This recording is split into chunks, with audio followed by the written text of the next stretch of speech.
밤사이 내려간 기온으로 강줄기마다 물안개가 가득 피어올랐습니다.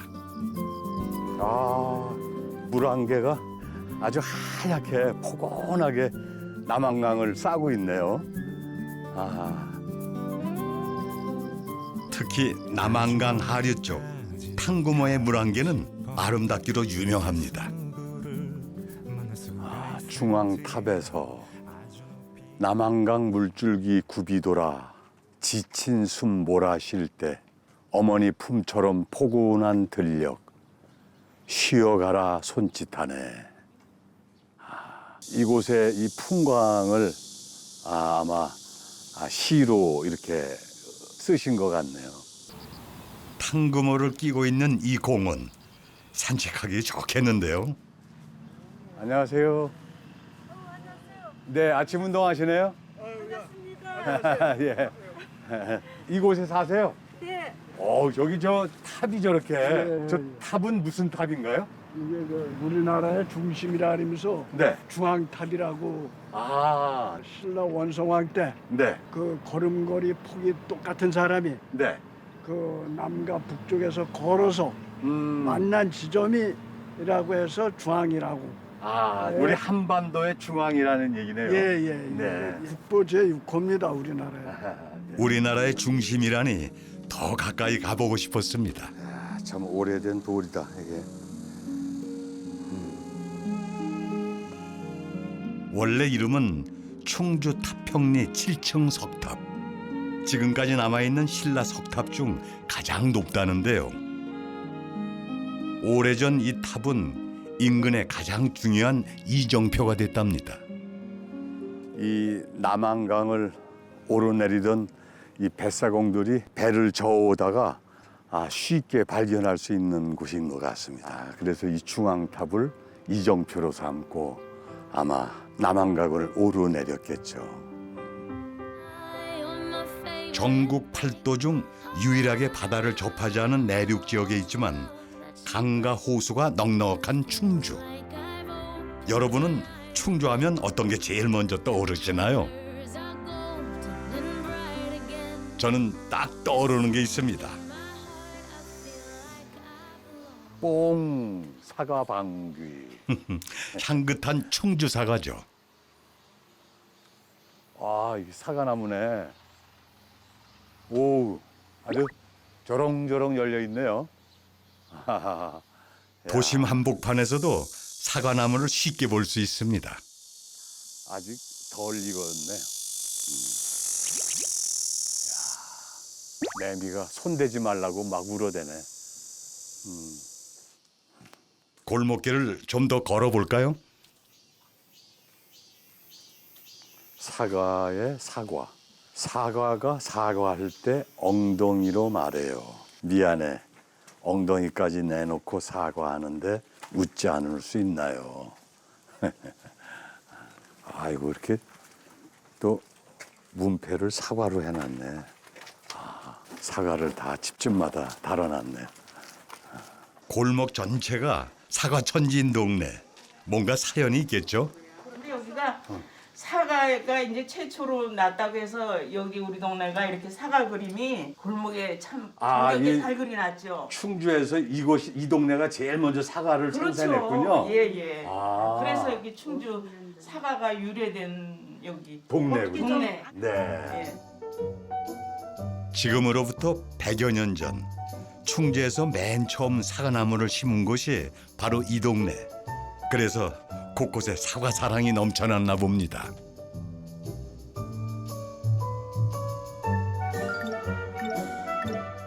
이번에는 지금도 사과 재배가 한창인 동네로 가봅니다. 아이고 안녕하세요. 아유 예. 안녕하세요. 안녕하세요. 네. 아유 김영철 선생님. 네네네 그렇습니다. 어머 우리 구혜님. 어떻게 여기? 사과 따가시네요. 예. 발효액 좀 만들려고 저기 가서 사과 발효육이요? 예. 이제 음식에 더 넣으시려고 발효육 우리가 만드신. 여기가 팝콘을 많이 하거든요. 네. 팝콘을 이 사과 발효액으로다가 네 맛을 내는군요. 예, 네. 한번 가보실래요? 네네네. 저희 마을 사과 팝콘이라 궁금해서 선뜻 따라가 봤습니다. 아, 집이 굉장히 오래된 집 같아요. 네. 여기 한 90년 정도 됐습니다. 오. 애들 여기 안녕하세요. 오셨습니다. 아이고 김영철 씨 아니요? 네, 네, 네. 아유 반갑습니다. 네, 안녕하세요. 아, 이렇게 발효액 만드시는구나. 요즘은 이제 풋사가 더 영양도 좋고요. 네, 네, 맛도 이 향도 더 발효를 하면 더 나거든요. 네, 사과 향이 그냥 막 나오네. 네. 덜 익은 사과가 발효액을 만들기엔 더 좋다니 세상 모든 건 다 제 역할이 있구나 싶네요.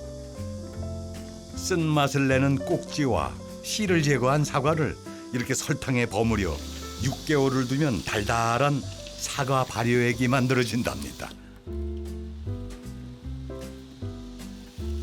아, 요게 이제 팝콘 옥수수구나. 네, 저희 이따 간식으로 하려고. 네. 팝콘을 만들어 드려야 되겠네. 이 동네 분들은 도시 청년들 같이 입맛에 다 신세대네요. 뜨겁게 달궈진 팬에 기름을 두르고 옥수수 알갱이를 넣으면 꽃망울 터지듯 팝콘이 만들어지는데요. 타다다다닥. 팝콘이 튀어오르면 사과꽃 닮은 어머니들 미소도 피어납니다. 추억의 옥수수에 행복까지 몇 배로 커지는 달콤한 시간이죠.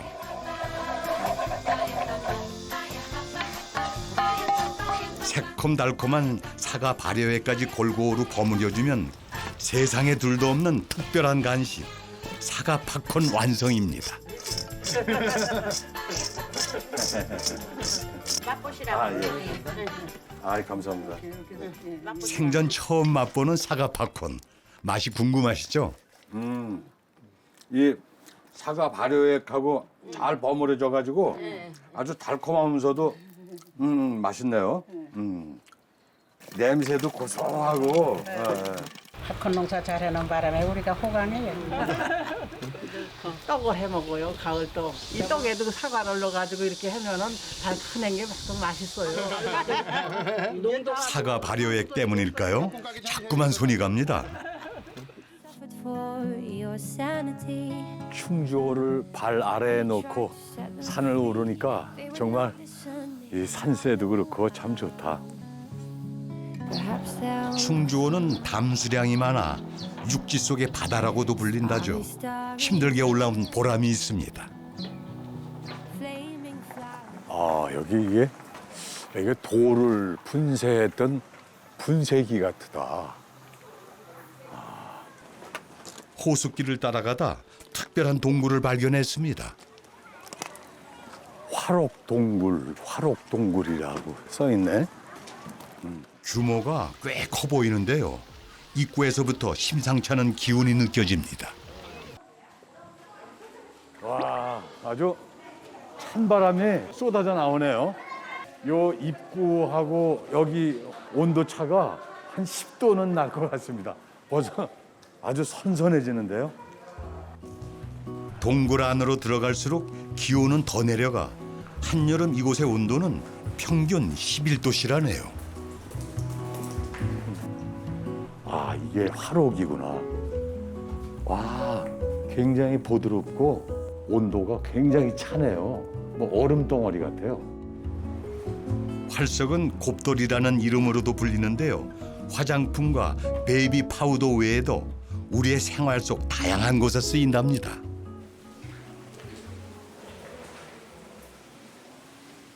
일제의 광업 지배와 활석 침탈. 일제는 조선을 식량과 원료의 공급지, 상품 판매지로 개편하기 위해 다양한 수단을 동원하였다. 일제 강점기 개발된 이곳은 국내 유일의 활석 광산이었습니다. 당시 동원된 인부의 수가 8,000명에 달했다니 규모가 얼마나 컸을지 짐작도 어렵습니다. 엄청난 규모만큼 일제가 이곳에서 빼앗아간 활석의 양도 어마어마했을 겁니다.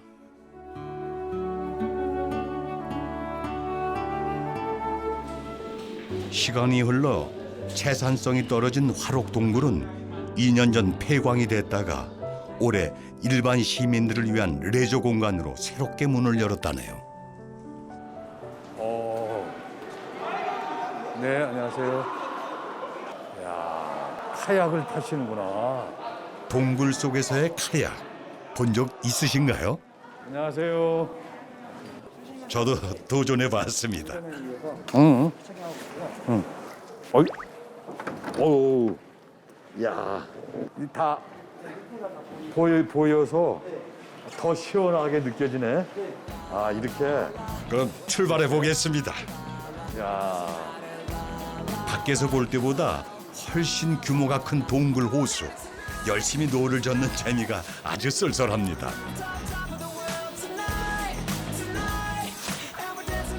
안녕하세요. 야. 재밌네요. 안 그래도 너무 시원해서 추울 지경인데 카약까지 타니 더위가 저만치 달아나네요. 정말 색다른 경험이었습니다. 충주의 또 다른 매력을 만나기 위해 발길을 재촉해 봅니다. 3미터는 좋게 넘을 것 같은 대형 로봇입니다. 참 대단하네요. 가까이서 보니 모두 폐품으로 만들어졌습니다. 그리고 바로 옆 운동장에는 폐품으로 만들어진 작품이 더 있네요. 한번 가봐야겠습니다. 누나 타자 같이. 아이들이 신나게 타고 즐기는 자전거 역시 폐품으로 만든 것 같습니다. 저도 하나 골랐습니다. 달려라. 그야말로 세상에 단 하나밖에 없는 자전거. 타는 재미도 썰썰하네요. 기발한 작품은 누가 만들었을까요? 신기한 작품을 보니 건물 안도 궁금해집니다.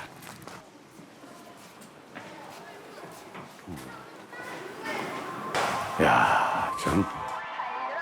역시나 건물 안에도 폐품을 이용한 작품들이 전시되어 있네요.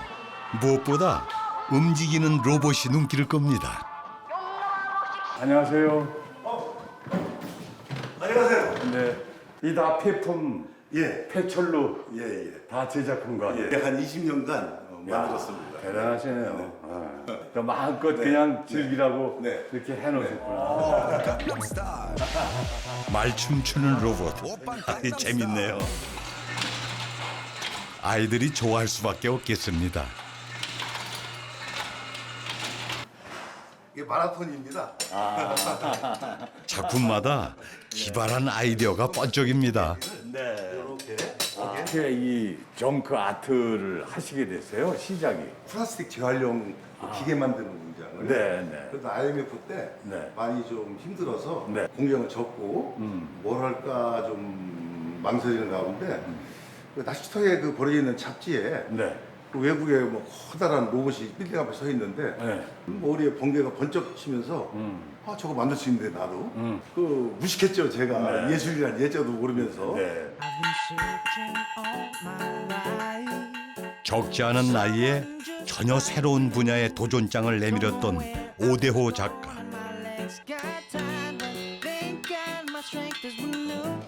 하면 할수록 커지는 정크 아트의 매력에 빠져 늦깎이 미대생이 되기도 했답니다.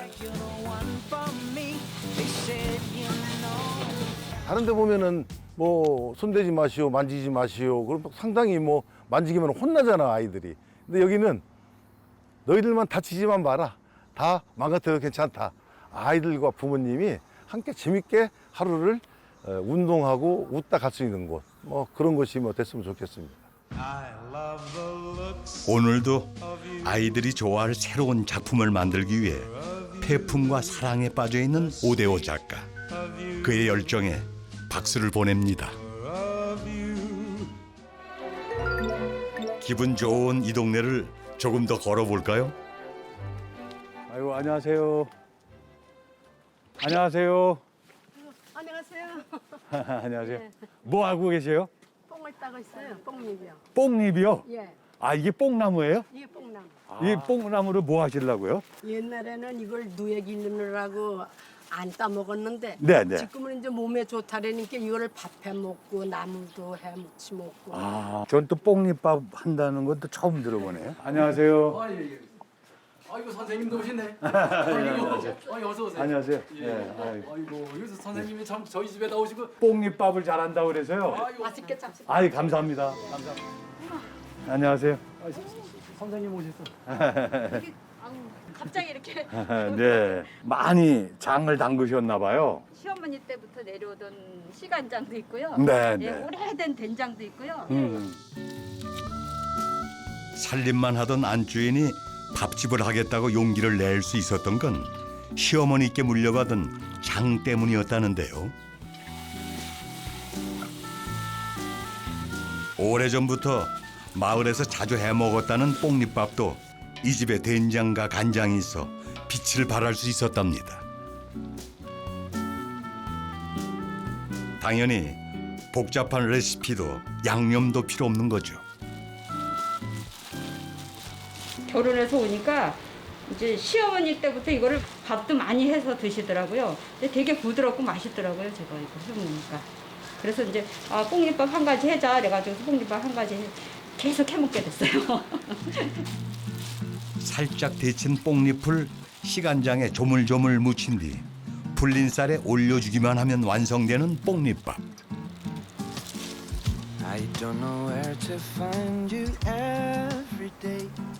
여기에 밭에서 바로 공수한 제철 푸송귀 반찬이 밥상이 조연이 된다는데요.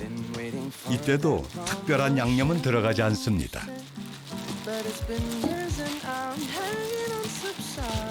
그때그때 하루 그때그때 박나물 나면 밥 해주고 그때그때 바로바로 올 때마다 반찬이 틀리는 거죠. 그날 주위에서 나오는 것만 하니까 이거 동네 분들이 많이 또 도와주셔요. 예. 복숭아가 제철인 요즘은 입맛을 돋우는 복숭아 샐러드가 함께 상에 오르는데요. 이 집 지붕에서 공수한 와송까지 곁들여져 보기만 해도 군침을 삼키게 합니다. 와, 그 사이 뽕잎밥이 완성됐나 봅니다. 언뜻 보기엔 특별할 것 같지 않은 비주얼인데요. 맛은 어떨지 궁금합니다. 아이고, 참 정성스러운 음식이다. 잘 먹겠습니다. 네, 네. 뽕잎밥엔 네. 이 양념 간장을 꼭 넣어야 한다고 해서 저도 듬뿍 넣었습니다. 아우, 이 향이 아주 좋다.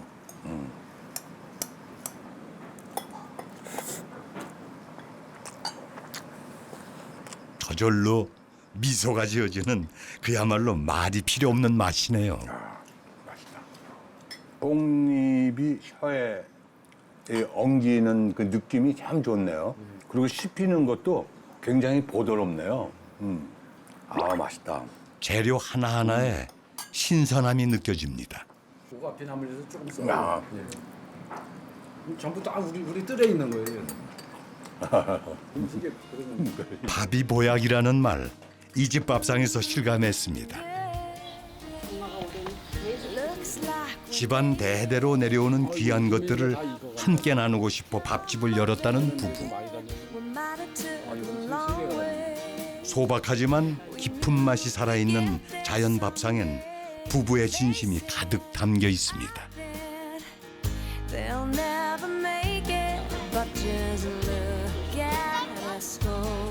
한반도의 중심, 충주에서 만났던 열정 가득한 사람들. 슬픔 속에 좌절하지 않고 가야 할 길이라면 힘든 길도 마다하지 않으며 좋아하는 일에 내 전부를 걸고 끝까지 도전하는 사람들이 함께 나누며 사는 곳.